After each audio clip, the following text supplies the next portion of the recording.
Welcome to the podcast this week. I have something different. I have a producer mixer, my friend Philip Etherington, this week. I thought it would be great to get the perspective of not only a younger person, but also a producer and a mixer and talk to them about drums. And a lot of drums he works on come from home studios. So it's a pretty good conversation. Philip's an incredibly musical guy. He produced the Lizzy McAlpine song "Ceilings" that I played on back in 2022. That song did quite well for Lizzy and Philip, so that's pretty cool. I have a drum coaching program now. If you have said any of the following things to yourself, you have trouble recording consistently. Your goal is to transition to less touring and more recording. You want better quality and better workflow in your recordings. You don't know exactly how good your recordings are. You'd like to start adding EQ and compression to raise the quality of your recordings, but you don't really know what you're doing. You don't feel confident in the sounds that you're getting. And you think maybe it's a marketing problem and not a recording problem. If you've said any of these things to yourself, then this coaching program may be for you. You can go to blairsinta.com. There is a video there that explains a bit about the coaching program. And if it seems like it's up your alley, you can schedule a free call with me and we'll go over some of these issues that you're having and some of your goals. And we'll see if the program is right for you. So this week, Philip Etherington, recording drums. Enjoy. Check. Oh yeah. Yeah. Okay, let me get rid of the reverb. I like that. You could be like, I'm the alpha male in this one. I have reverb in my. Today we will be talking about drums. All right. Okay. Oh shit. Yeah, speaking of, let me just boost a little 100. Nice. All right. Okay.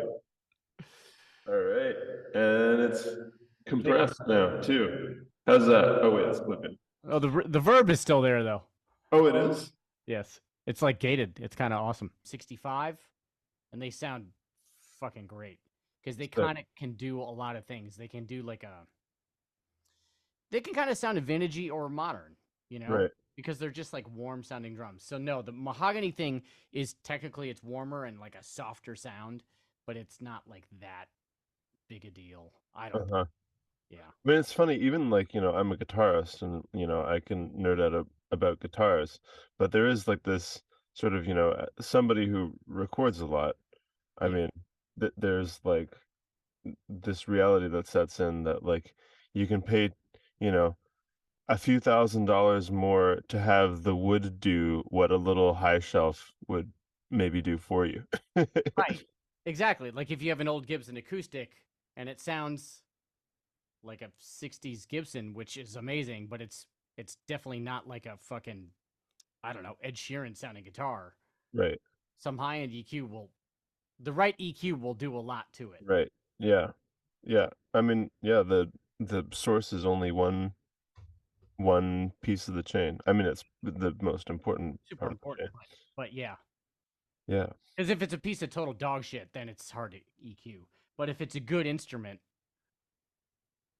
Yeah, it's really interesting though, like I was talking to Maddie Cunningham and like she launches into this conversation. We were getting coffee with me and it was like, like casual like friend hang. And then Maddie hits me with, "So Philip, what would you say is missing from the conversation today on guitar tone?" And I was like, "Oh, right, like really?" And the best thing that I could come up with is like maybe just a good like catch-all answer for like the tone of any instrument in the setting of like making a modern record, which is that like really the quote unquote quality of a sound is only really determined by like the purpose that it is serving in your production, like Right. like how many times have we been stuck on something when I'm over at yours recording something and like this sound isn't cool, and then you basically pull a pile of like what some people might consider trash out Right. and hit it with, a pair of broken drumsticks, and that's the shit, right? Like, so, Right. you know, It's like that master drum that I see in the corner right there. That's like exactly. it's like a $15 plastic drum, but in the right context. Yeah.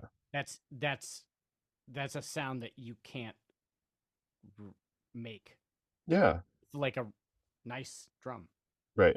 But Yeah. then alternatively, if you really want something to sound If you want a Tama nice, Bograt, that it ain't would gonna actually be good.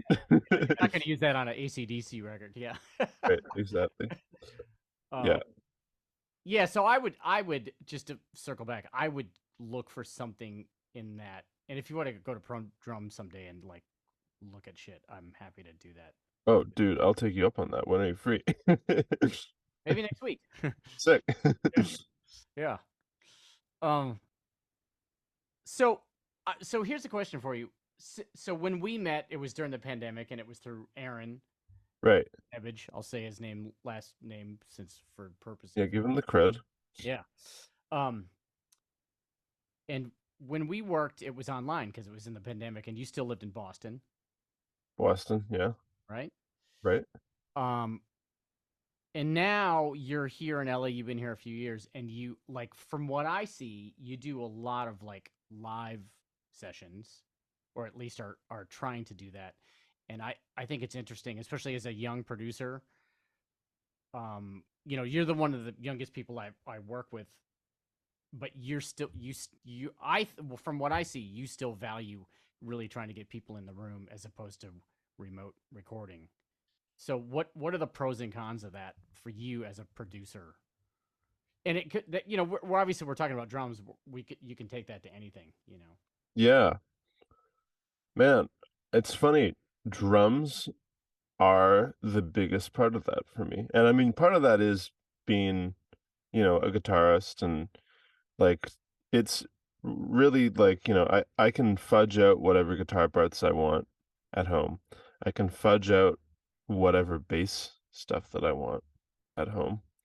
I can program and slash play whatever keyboard instrument stuff that I want. Um, but I think that part of it is a bit of a lack of like, being able to execute really great sounding drums on my own with my own hands, and part of it is um an aesthetics thing. Um and I mean, like I'm perfectly capable of like sequencing out a cool drum part, but I the genres that I tend to work in, I think tend to favor the humanity and, musicianship of like a live drum feel, or even like a lot of times, like, when I do tracking sessions for more pop leaning records, it's kind of like a loop and sample session in the end of it. But it's important because, getting like e- even if aesthetically it ends up needing to be chopped up and just super consistent, um like, I might pull out like a really unique thing that happened in the room, um for each section of the song, and then, edit, chop, filter, fuck around, and then, I have these like one of a kind, super tailored loops.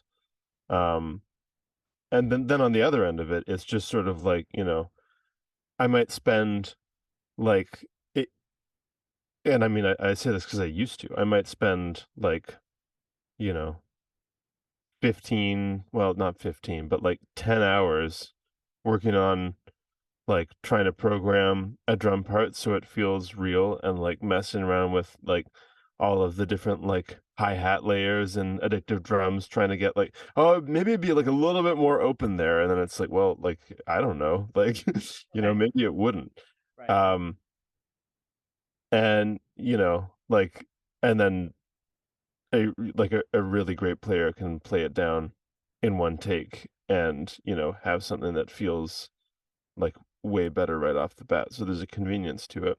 I think for a long time, and still to some degree, um, there are situations that I shy away from doing live sessions because I I don't know, I had an experience like I visited Nashville on like a school trip when I was at Berkeley, and I watched a very impressive thing happen, which was that there was a like signed country artist um doing a like Nashville demo session, and like I watched three incredible musicians play down a song just by, looking at like some Nashville notation, and like they'd never heard it before, and the first time they played it down, it sounded like a record. And I just thought to myself, like, well, fuck, like, um, there can't have been all that much originality in that. It was like so impressive, right? But So it was like a also like, double-sided thing. yeah, well, I mean, I think that it's funny because it's sort of like I find as a producer it can be kind of paradoxical. Like, there's something special about when something happens really easily and it's really natural, but um also sometimes something happening really easily is a sign that you're not reaching all that deep. But, Mhm. you don't want to apply either one as like an outright axiom because either way you're going to miss some really important stuff, right? I mean, like I have so many times recorded something like, on the one hand, I've so many times recorded something and like kind of put together a record and then listened back to it and thought like, you know, oh, this sounds great. And then either listened to it later or sent it to a friend or compared it to something else that I was listening to and thought like, oh, this sounds like anybody could have done it 10, 15, 20, 30 years ago. And if it came up on my Discover Weekly and the vocal was muted, for the first, like 20 seconds, which a lot of the time it is, if there's, an intro, I would be like, oh, great, another fucking acoustic guitar. Like skip, oh, there's, 1 to 4 on a nice sounding Martin. Like, cool. uh, uh, or, I'll like send it to somebody like Aaron, and Aaron is like, I mean, has been a thing with Aaron and I working on records sometimes is, I'll send him something and I'll be feeling good about it. And he'll, just say something to the effect of like, is the production as special as the song? And, like maybe it's not. Um, so I think there's a tendency sometimes when you throw session players into a room to, um, like to take the path of least resistance to make something that sounds like a record. There can be if you're not careful as a producer. Sure.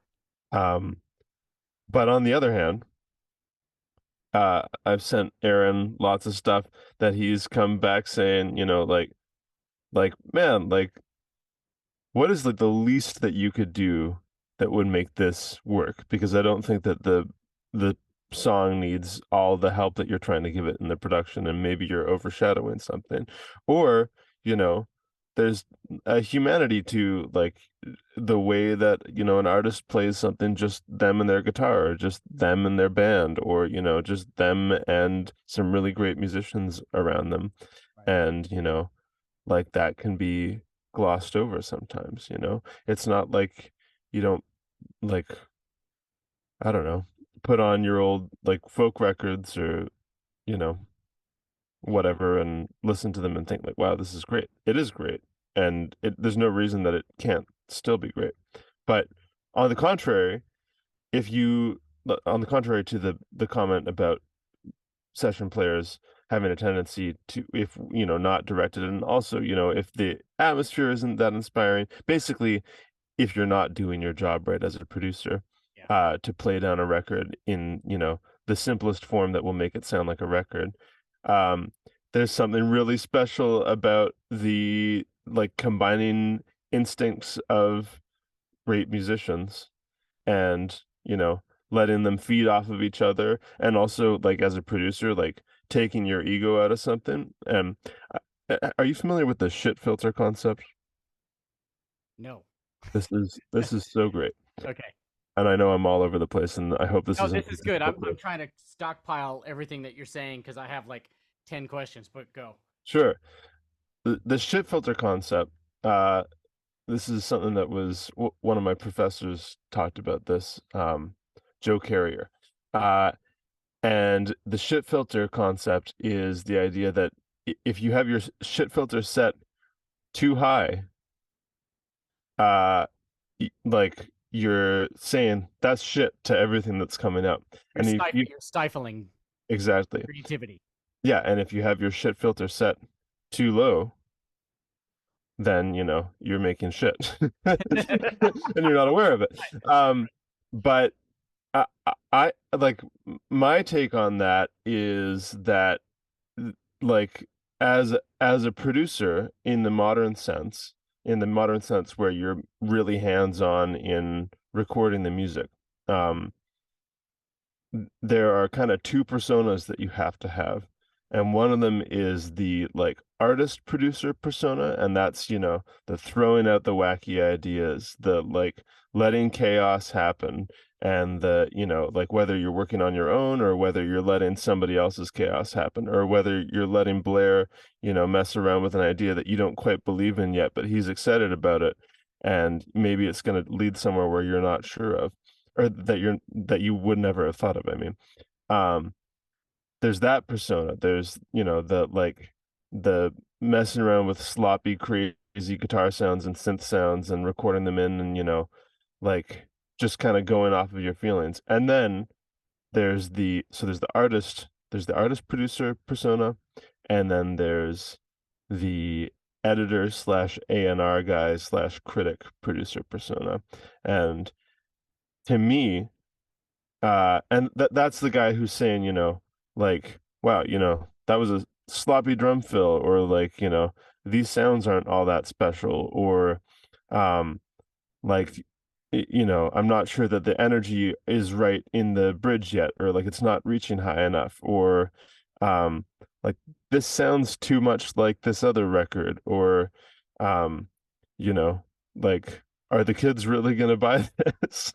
And those two guys can't be in the room at the same time. It's like, it's like having like, the pop artist with, their A&R standing right over their shoulder while they're trying to work on the record. Like, it just doesn't work. It's like two people you can't have in the room. So there's sort of an art as somebody working on records to like pushing, like putting one cap on and then putting the other cap on, or I think like in the room with musicians, sometimes putting your ego hat on and then taking it off, like having these like really humble moments where you're like, I don't know what's going on here. I don't know if this is cool or not. Like, like I'm gonna let these guys hash it out for a second, and then waiting for something to crystallize where you can actually latch onto it and make an important editorial opinion, even if your editorial opinion is like, this is great, let's hit record, and then Understanding applying when to maximum open force. your mouth Yeah, exactly. to not stop whatever's happening, as opposed, or it gets too far and you're like, okay, we've passed the point of actually magic happening and it's a fusion jam session in here or whatever.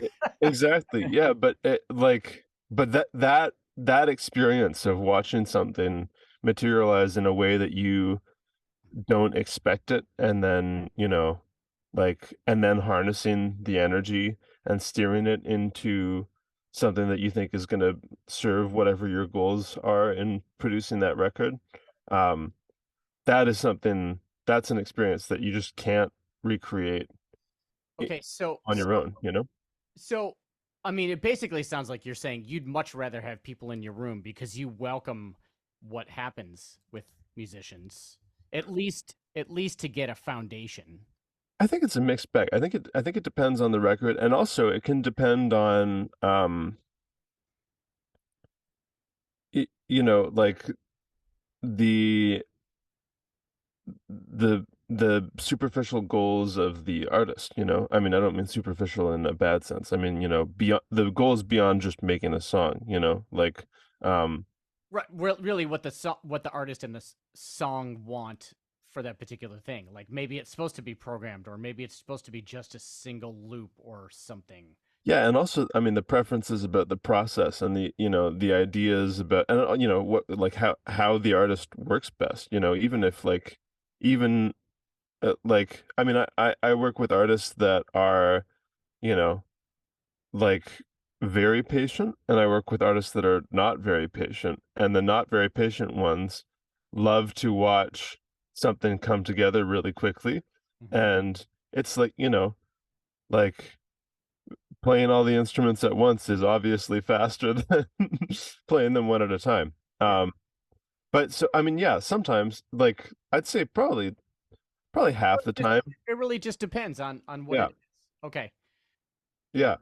I mean, sometimes it's like sometimes I have this feeling like, you know, I don't even want the artist in the room. I just want to like, you know, hover over something and you know, mess with it and tweak it and vibe with it. And, you know, I mean, I have as many times as I am really pleasantly surprised in a session, or not pleasantly surprised, but as many times as something amazing comes out of a session at some moment where I'm thinking, you know, like, wow, this isn't going the way I expected it to.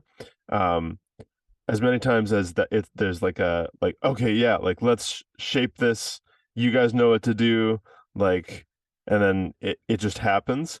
As many times as that happens, there's the opposite experience of me being like, all right, like I can see that this can't be communicated in this setting, and I know what to do with it, but I'm not like I can't run down there and grab the sticks, Right. um you know, and like it like I Yeah. and you know that's like that's the other side of it, I guess. But Yeah. It's interesting. There's so many things to like hone in on. Like, oh, like one thing that I feel like is lost so much, or becoming a lost art, is happy accidents. yeah, But you obviously sound like you're open to those things to happen because you've seen it morph into the thing that it can. Like the thing you're kind of referencing, where you're like, oh, I'm not sure what's happening, but oh, now it's become this thing that I couldn't have ever imagined.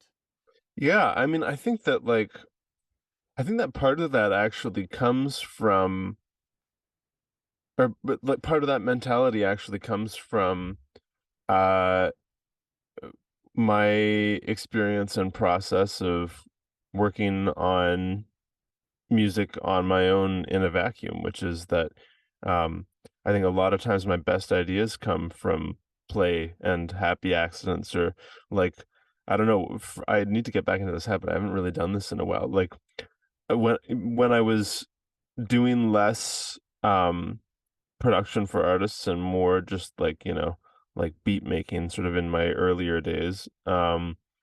One of my favorite things to do was walk around with my iPhone and record just sounds, like, you know, not even like quote unquote perks, but like, you know, like the sound of like you know, if there's a bunch of shit on your desk, you just scramble it around with your hand, and you know, like just sound, just like noise, and then tossing it into Ableton, and then quantizing it, and just like listening to it and like kind of trying to feel it and waiting for like a groove to come out spontaneously from it. And then like, whoa, those two or three beats of that sounded like something really cool. And then you loop that out, and then you know, try to imagine it as a song. Or Ableton has like um a couple of like native Ableton plugins. One of them's called Resonators, and one of them is called Corpus.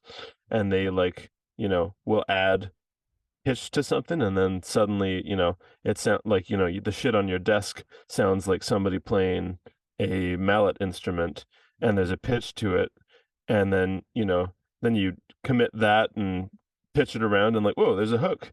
There's a hook that just came out of the stuff on my desk. Mm-hmm. And so I think, like you can take that same mentality into a session with musicians and, you know, just kind of have your mind blown like, whoa, like that thing that you just did, man, okay, wait. I don't want to misquote it.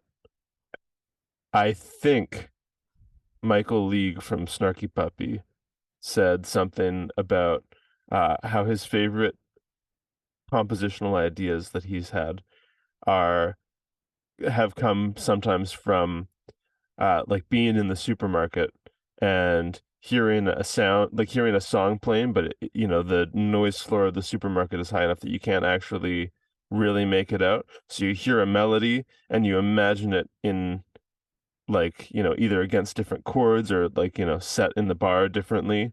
Right. And, you know, and then you want to cover your ears and, run out of there and like, write it down because it was like the hippest shit ever. Yeah, And I leave think all that your if you groceries can, behind. sorry?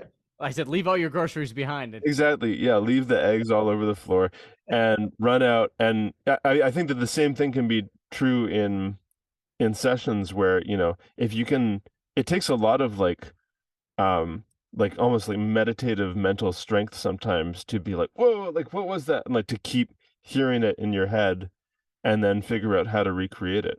Yeah. But I mean, there's kind of this sort of magical hybrid approach that can come from working with players and having them do unexpected things, Yeah. and then like the initial context which the thing was imagined in by the player somehow organically and mystically sort of informs the end result, but then you plot yourself right in the middle of the process and throw in a bunch of left turns, and so you have this thing that is like just really unique, you know? Yeah. Again, Uh, you're talking about allowing things to happen. yeah, yeah, It yeah. I mean, yeah, yeah. And I, again, to me, it's like not the more people in the room, but at least, 3 people in a room, 4 people in a room, and being open to these things, having the time and being open to not crushing that, like I've done sessions over here, with people over here where they're like, oh, can you, uh, that one ghost note that you played in the second verse on beat bar 3, they're like, that, can you take that out? And you're kind of uh-huh, like that, that to me is one of the most infuriating things, because it's like, it really has nothing to do with the song, you know, like that's not ruining your song, or that's not making the song better for that matter either. uh-huh, Right. But like, it's being so stifling on like the most minute things, and not letting things go the way they, something may come out of that. Who knows? Hey, you did that thing. Let's explore whatever that is, whether it's a drum thing or a guitar thing or a melodic thing or a rhythmic thing or whatever. yeah. Blair, I have a confession to make. Yes. I'm totally that guy. I don't think you are, though. Well, I think that in the end I totally am that guy. Like I believe in like the minutia and the ghost notes sometimes making it where it wasn't working before, or like just putting the sauce just over the sauce threshold. But what I will say to your point is that I think that I like one of the lessons I've learned over the past few years is that um you're absolutely right that like sometimes you can get hung up on minutia like that and then prevent actual good work from being done because you're focused on zapping something in real time that you could zap in Pro Tools later if it really ends up mattering to you. And also, you know maybe 50% of the time that preference that's really strong about like play one extra note on that tom fill Mm.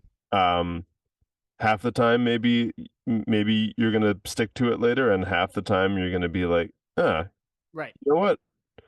Maybe it was better the other way, or maybe I was just aligning with an idea that I had in my head Hmm. from before, and you know, Okay, so if you think if you're you're confessing that you're that guy, except we're still talking about you know letting things flow, happy accidents, creativity in the moment. yeah. How do you feel like you um when do you think you step in?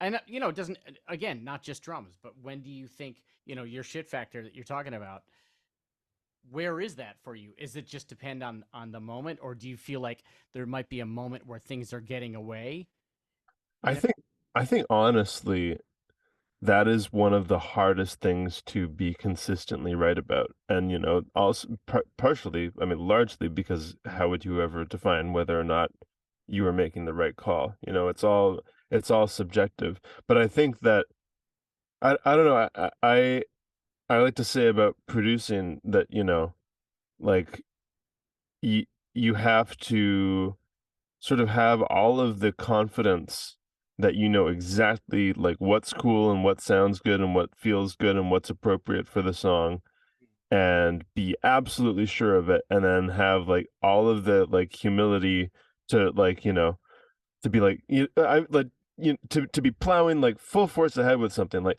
yeah, like it should be this way, and then somebody else is like, somebody else that, if you have the right people in the room, somebody else whose opinion you do and should respect, who says like, no, I think it's like this. And there's an art as a producer to being like, oh yeah, okay, well maybe it's like that, and like to do that in a way where you're not taking the wind out of anybody's sails, and you're sort of like keeping the creative energy right, because I mean, records, there's an infinite number of permutations for how a record could sound, and maybe out of the like 10 trillion different options, there's probably 1 trillion of those that are great. So like, and I think that like there's a wisdom to knowing that like man, this reminds me of like a really tense conversation that Aaron and I had working on one of the songs for Lizzy McAlpine's last record. And it was about a drum fill that he played, and it actually came down to like uh there was a version of it that had an extra snare hit at the end. Wow. And Okay. And I was like, that's a hook. It's a hook that way. The other way, it's just a drum fill, you know? This way, it's a hook and it comes back. And I, I forget exactly what it was, but he had some other thing that he preferred about the take that didn't have it. And, like maybe it was like a different snare drum or something. So we couldn't really comp between them, or I forget. There was some reason that it couldn't really be edited around. Okay. Um, and like we fought to the bitter end on it until like eventually like he yielded, and but he said something along the way which was like, you know um like we're talking about doing something that is aligned to taste. It doesn't really matter whether it's your taste or my taste. We're both working on this record, and like I at the time felt like it was like I don't know, sort of dismissed it, and then like 6 months later when the record's out and I'm reflecting on that process, I'm thinking back to myself just like, yeah, you know what, that that did not make or break this record. And like I wasted so much time fighting for this extra snare hit. Right. uh like that like see, if you're not a control freak at all as a producer, then you A, never get a record done, Sure. and B, who knows what it's going to sound like. But if you are so much of a control freak that you're fighting for like several hours about a snare hit. Uh, But that's kind of what what do I'm we do talking about. Like in a live tracking moment, hmm and there's a great take, and somewhere in the second verse, there's an extra thing. To me, in the moment, that can kill someone's spirit. I shouldn't say kill. I should say dampen. Because Yeah, you're kind of like, okay, well, I was feeling that in the moment that I was performing this thing, and that thing is really inconsequential because you could just loop the previous bar, or, 2 bars later. You know what I mean? And does it really matter in the long run? If we're talking about literally performing a very specific part, of course that matters. yeah, no, but In the I hear context you. of in the context of like emotion, part of me goes like, why? Like why? What's the point of like being that like I mean, we're both saying the same thing, but I'm um, like you're saying you like to take things home later after a session, and you'll manipulate the shit out of them because that's your process, right? Right. You know, which I think makes, especially with the stuff, your catalog, and like you know the music that you produce has a very emotionally high and low. It's there's tension, there's you're not just doing 1 bar loops with vocals, right? You're Well, the thanks. well, I mean, the music you produce goes places, right? Yeah. Um, I mean, I think I've said what I need to say. What I'm trying to say is like, sometimes those things are important, sometimes it's not. I'm not even actually sure where I'm going with this anymore, but Yeah, but no, it's interesting about the happy accidents versus the getting things right in this particular era, of how we record. I think you're right. I think that sometimes um sometimes I guess the criteria that I make the call on, Mhm. or that I try to make the call on to whether or not I'm going to engage, is I kind of think of um I think that at its simplest form, producing can be kind of like marketing almost, or not, maybe not marketing, but like if we were talking about a restaurant, you know the artist is the chef, uh the song is like the dish, and we're talking about plating, or maybe not even plating, maybe we're talking about lighting, or maybe we're talking about interior design, or the layout, or the architecture of the space, Yeah. or like how loud the music is in the background, or what the bathroom smells like, or what color the tablecloth is. And those things are like studied, scientifically proven to massively affect somebody's actual experience of the dish, so they're important. Like there's been some research at some point, I think decades ago. This is one of my dad's favorite things to cite when we're at like a busy restaurant, which is that um, people perceive less flavor when there is loud music playing. Um, so it's real, like, and obviously, if the song is poorly produced, you're not going to access the song, you're not going to access the artist, and you're not going to access the emotion. So I'm thinking sometimes in these moments of whether or not I engage, does it like does this make a measurable difference into to does this make a measurable difference to I the idea of, if I were the audience, if I were hearing this song for the first time, or for the 10th time, or whatever, um, would this like make me more likely to receive what the song is trying to achieve? Okay. Would it make the feeling stronger? And I mean, I think that my like devil's advocate point when you brought this up is that I think I'm a firm believer that, yeah, sometimes it's like that one syncopated ghost note that like either sticks out or doesn't stick out enough, that like, yeah, there's a groove there now. And the moment that you start moving your shoulders around because there's a groove, because of that syncopated little thing, you're like, now you're really there for the song, and like now you're locked in. And I mean, why do drummers play ghost notes in the first place, right? Like, because sometimes they help the groove, right? Or So, sometimes or sometimes what? they're bored. Right.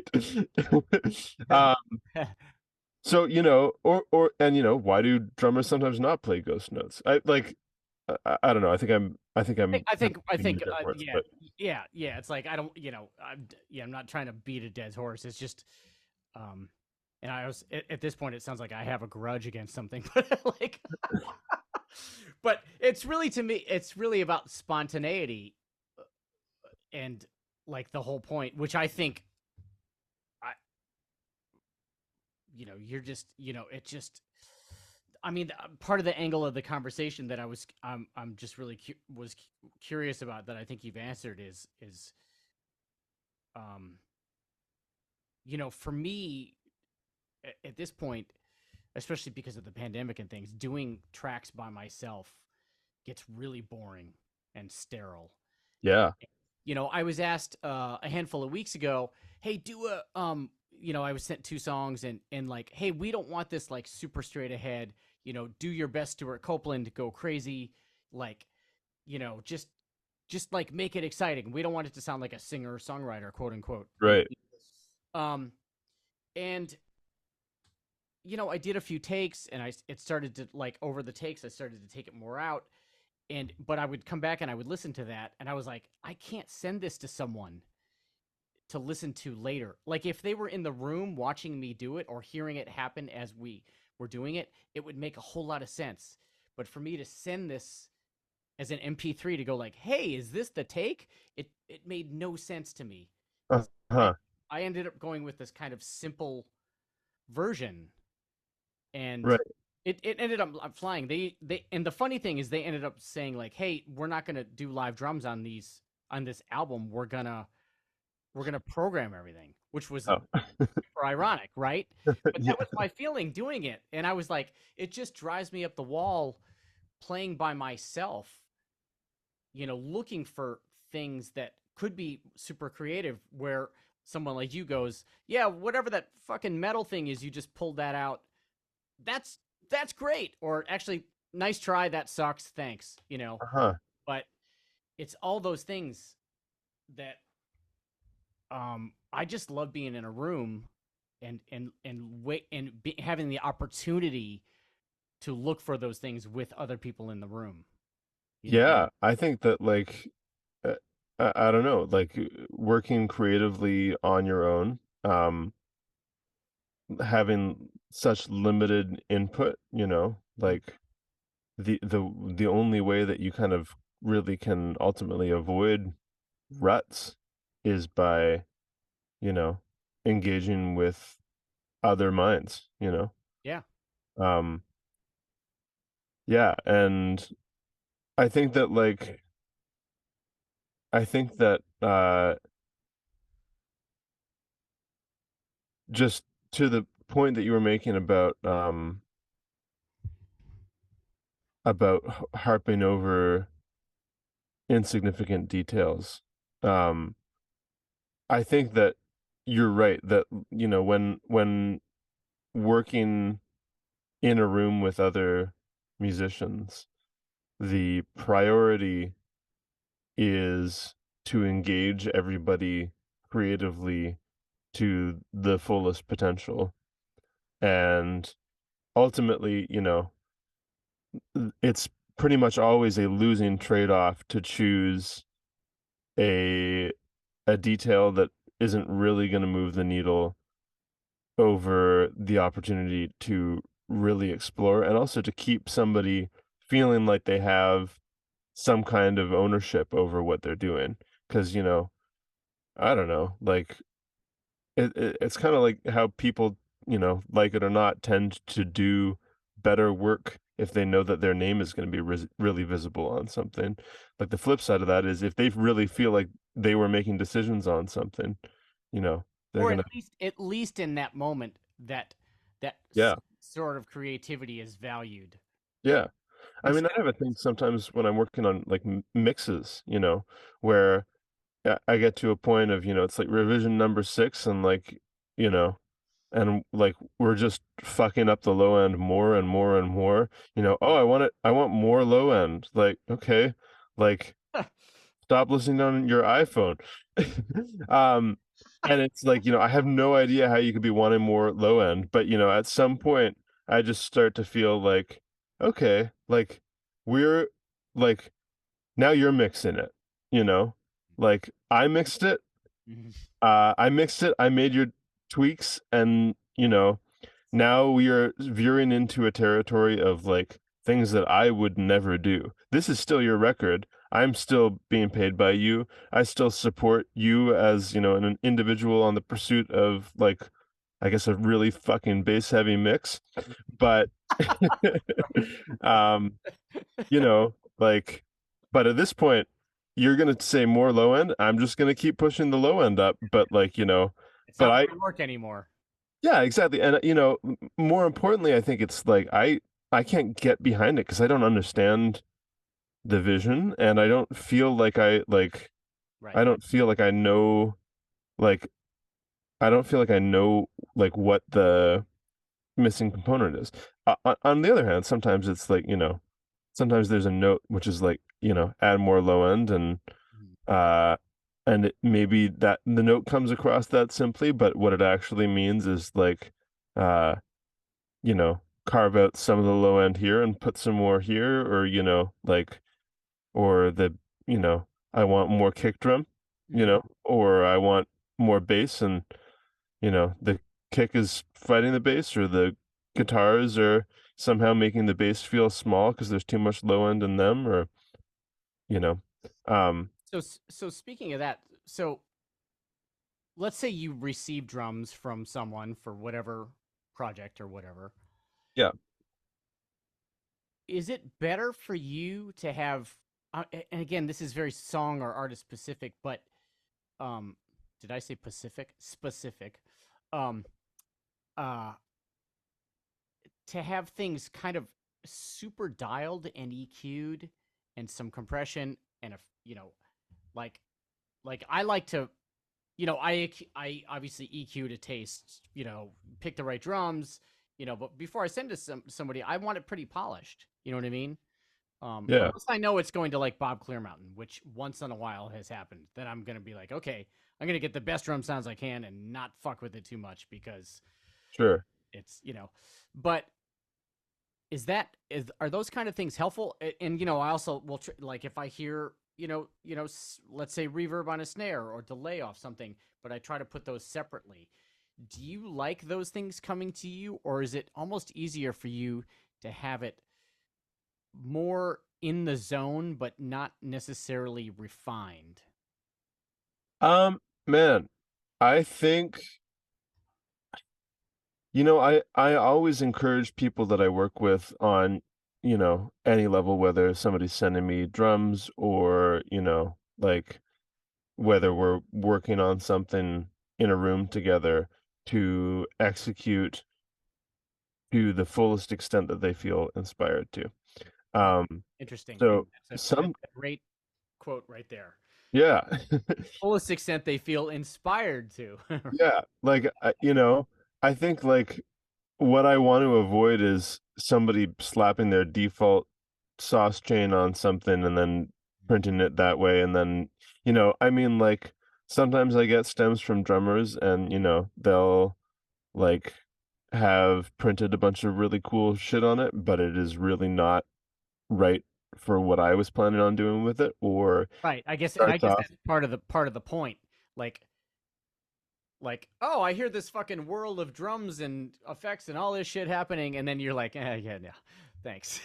Yeah, I mean, like, you like on the tracks that you and I have worked on together, like the like sometimes there'll be like, sort of the question mark mic, the like this is the really mid-rangey mic that is somewhere random in the room, or like, it's the crotch mic, and I put it through my craziest sounding thing. And sometimes, I pull the session up and, I have that mic muted and I unmute it and it's like, whoa, a vibe. And sometimes I mute the mic and I'm like, whoa, a vibe. Right. Like I, I always like having more tools and more things at my disposal. And so, in that sense, I think it's helpful to have that stuff. I also think that it's helpful to have things that still are able to be manipulated, but like so, dryer, I guess. But um, I don't know. I love it. I love it when like I love it when drummers send, you know, like extras. It's just fun, you Mhm. know. Like here's a crazy little like slap back delay snare thing that I thought would be a sick part in this part of the song, Right. Okay. you know. Right. Great. Right. Yeah. I wouldn't have I wouldn't have thought of that. Like Right. um either I love it or I don't, but hell yeah, thanks for the idea, you know? But, yeah, something as an option. Yeah. Yeah. Not overbaked. Just Yeah, I mean, I feel like maybe there's a simpler question that I'm glossing over as to, just whether or not, like, on the most basic level, like, it's better to receive sort of pre-mixed drum stems or not. Um, I don't know. I guess, like, as a mixer, not so much as a producer. I think it's two different headspaces for me, even though I mix right. my own productions most of the time. Um, as a mixer, I always tell producers who are sending me stems, like, don't take all your stuff off, you know. The mix is part of the production. Send it send it as close to what you want it to sound like as you can get it, and then hopefully I can, get it further. And then if I need something printed dry, you know, then I'll ask for it. But, I mean, I think that people who are doing what you're doing successfully, which is, like engineering their own drum tracks and then putting them on really cool records, uh, you know what sounds good. You know what's appropriate. That's part of what you're hired for. And, that shows through. So, if you're going to print like a compressed snare track, I'm probably not even going to think about it. I'm going to be like, well, that's the drum sound or that's the snare sound that Blair got. And, like if I need to do something to it or supplement it with a sample or something in some part of the song, then like, so be it, I don't think you're ever really at risk of sending the totally wrong thing. Interesting. Okay. Yeah. Oh, okay. That's right. I Yeah. mean, that's something you're not afraid of. Yeah. Like if Yeah. you add a sample, I'll add a sample if it's not quite the thing. Yeah. Also, I'm not afraid of, like, like, don't know about that sound, Blair.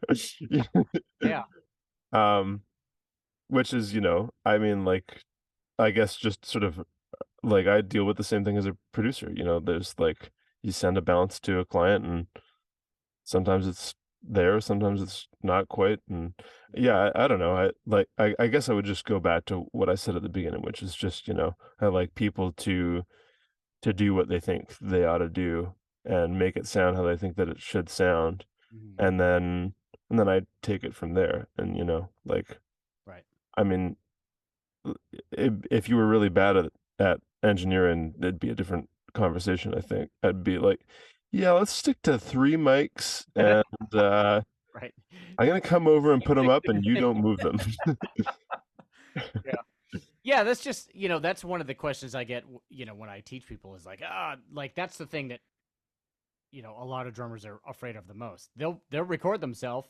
They understand drums and pretty good mic placement and things like that, but then EQing, that's like that's kind of like a major divider of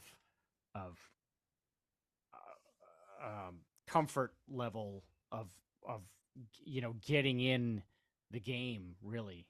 Like, okay, I'm happy with my playing and my drums sound pretty good, but I don't want to blow the job by, sending out In a bad mix. shitty EQ drums. Yeah. Yeah. Yeah. I guess like um my advice to somebody in that position would be that, like don't make changes because like don't compress your kick drum because you think that a kick drum is supposed to be compressed. Like I'd rather have a kick drum that I need to compress than one that was compressed when it didn't need to be compressed. Yeah. Same thing goes with, EQ. Same thing goes with like any printed mix things. Like, move the faders around, sure, and print the stems at a level that you think they sound good together. Yeah. But I wouldn't bake in changes unless you're sure of why you're making them. Yep. Just sending them to a producer. Cool. Yeah, I got one more question. hit me. What are your favorite places to record? Um, what are your favorite places that you found to record, like in LA? Whether it's drum places or bands or like vibe places. Like, okay, so I'll get a little more specific. Yeah, There's yeah, there's beautiful studios around LA, and then there's tons of people who have home studios now, probably more, right? Um, what are the environments that are you find the most, creative friendly, or just vibes that are good, things like that? And you can use names or not, or what are the things that make if you're going to somebody's home studio, like, really great?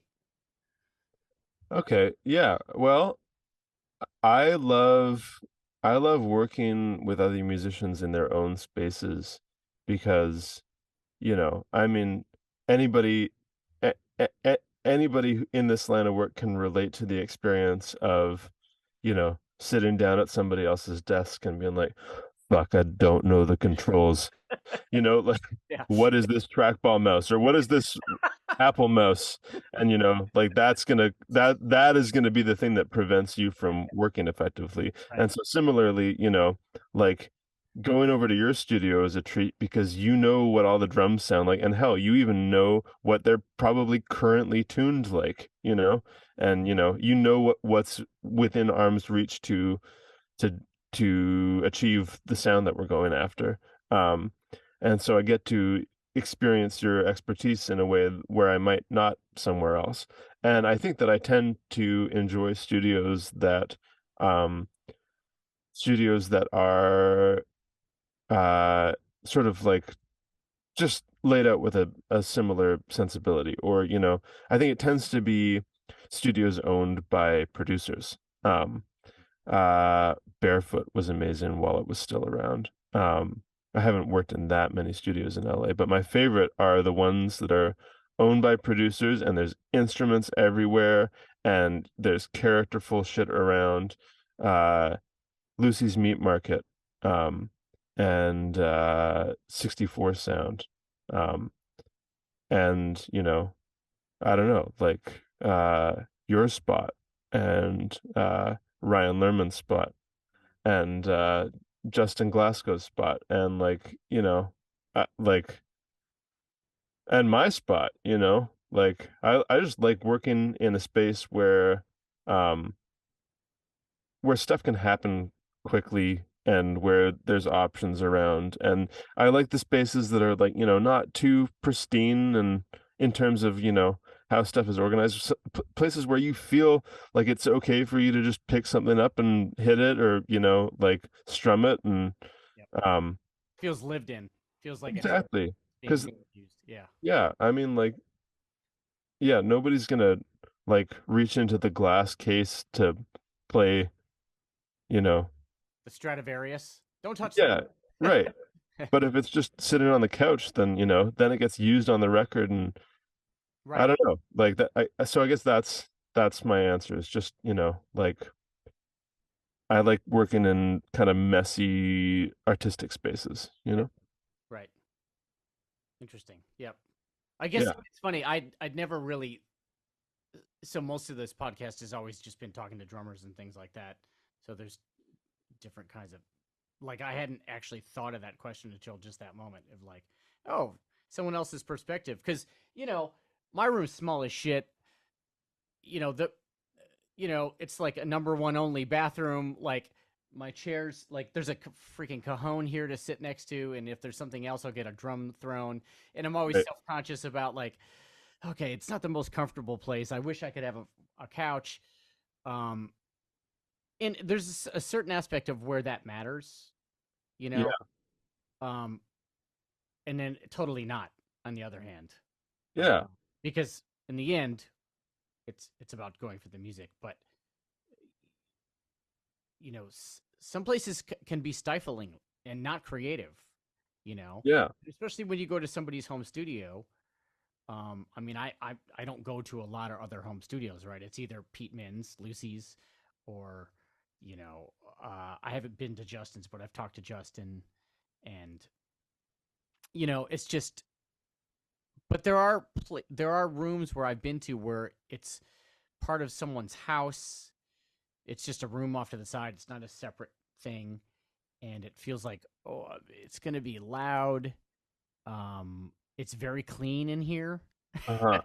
Um, Yeah. you have your drums and cymbals set up. The mics are perfectly placed, and this is not my sound. This is not how I'm gonna have to work on these things to get this sound. You know what I mean? Yeah. And I'm speaking specifically as a drummer, but as a producer that goes to a lot of different places and works with different people. I would imagine you walk into a lot of different spaces that could be creative or not creative, stifling or like a candy land. Yeah. I mean, yeah, I think yeah, just the most satisfying places are just places where you feel at liberty to fuck around and find out, you know? Yeah, which is what you said. Yeah. Sorry. Broken No, record no, here. I'm yeah, yeah. I was being rhetorical, I guess. All right. Thanks, man. Sick. Yeah. Cool. Thanks, Blair. All right, dude. Thank you for doing this. Yeah. My pleasure.